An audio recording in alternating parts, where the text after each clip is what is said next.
So I've been doing a lot of thinking about this idea of being uncomfortable versus being comfortable. And I was thinking, what trait is the absolute best trait to be able to be uncomfortable instead of being comfortable? And it's not fearless, it's not courageous, but it's actually being curious. And in this video, I'm going to talk about why being curious is the best trait to have if you want to practice being more uncomfortable than comfortable.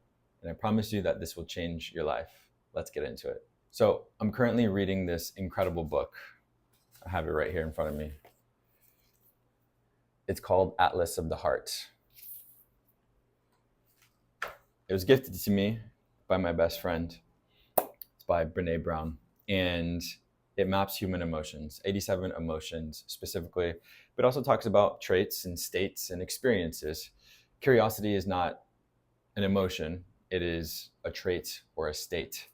And I was reading yesterday night about the trait of curiosity, and there's this incredible quote inside the book that really changed my view of what curiosity is.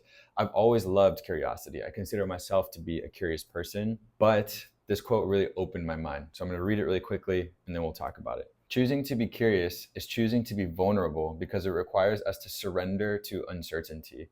We have to ask questions, admit to not knowing, risk being told that we shouldn't be asking, and sometimes make discoveries that lead to discomfort. Blew my mind because that is such an unique way of looking at curiosity. And I feel like it really digs beneath what it unlocks when you are curious. So to be defined, curiosity is recognizing a gap in our knowledge about something that interests us and becoming emotionally and cognitively invested in closing that gap through exploration and learning. Curiosity often starts with interest and can range from mild curiosity to passionate investigation.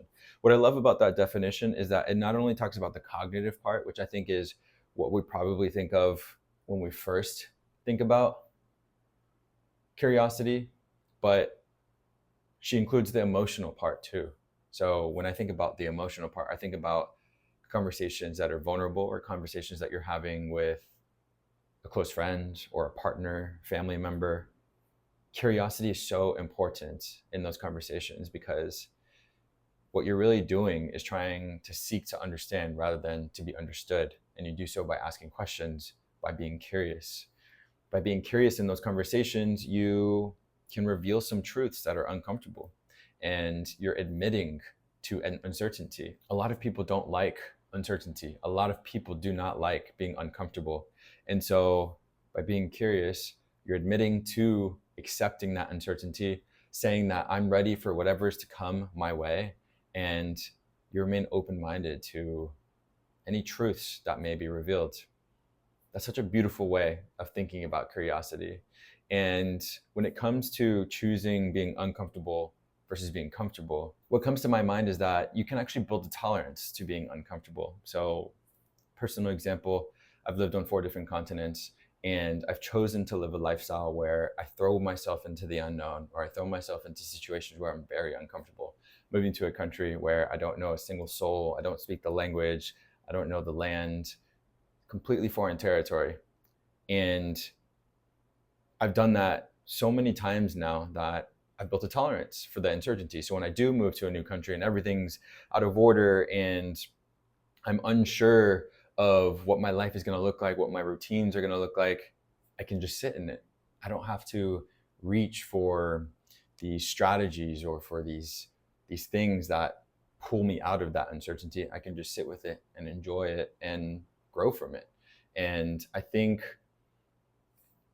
Brene Brown talking about curiosity in this way is so awesome because it just gave me a new way to practice this thing that I'm talking about, which is being uncomfortable or being comfortable. There's so many ways to do so. And I'd never really thought about it from the perspective of a trait or from something that is kind of like an emotional experience. She also includes a quote in here by Einstein, which is, the important thing is not to stop questioning. Curiosity has its own reason for existence. Curiosity's reason for existing is not simply to be a tool for acquiring knowledge, which is the cognitive part. It reminds us that we're alive. And again, I love that because it's such a deep way to describe what curiosity is. It reminds us what it means to be alive.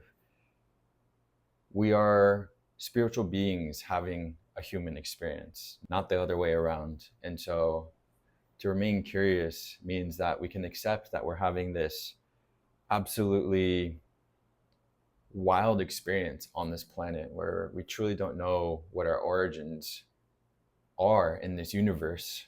If there's other life in this universe, we're accepting that there's all this uncertainty, and we can appreciate the beauty of the life that we do have the privilege of living, and to appreciate all of the beauty that is all around us on planet Earth. Being curious is simply accepting that, okay, we may not have all of the answers, or we may not be comfortable with truths that we might discover in the future, but I can still sit with this incredible experience and feel alive because of it. Curiosity is incredibly important to me because, as you all know from my channel, I'm also an elementary teacher, and I try to instill this in my kids. I want my kids to be curious for life. I used to always think about it just from the learning perspective. Be a lifelong learner. Teach kids how to learn, how to know what to do when they don't know what to do something. That is my goal as a teacher.